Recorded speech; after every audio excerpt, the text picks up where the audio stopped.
Today we're doing our test on comparing numbers. Please write your name and the date at the top. While you're doing that, also remember that you can pause this video as you're writing down your answers, and you can always rewind to rewatch if you're confused or need more directions. The first section says, circle the bigger number. I have 3 boxes. Each box has 2 numbers in it. I want you to compare the 2 numbers and then circle the number that is bigger. Do it for this box, and this box. Remember, you can pause as you're writing. For my second section, it says circle the bigger number. We're doing the same thing, except this time we're using first grade numbers instead of kindergarten numbers.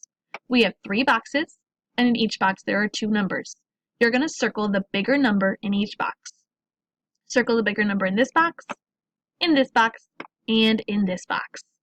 Remember, you may pause as you're working.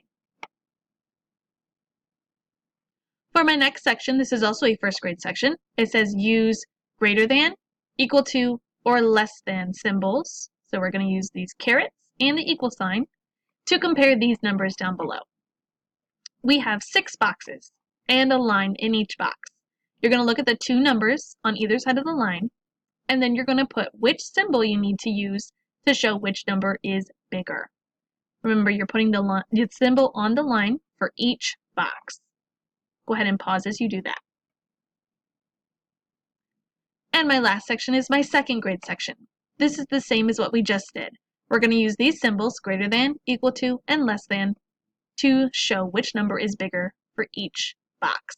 You have 6 boxes, and you're going to compare the 2 numbers and then write which symbol you should be using on the line. When you're done, double check that you finished all of the test and hand it in.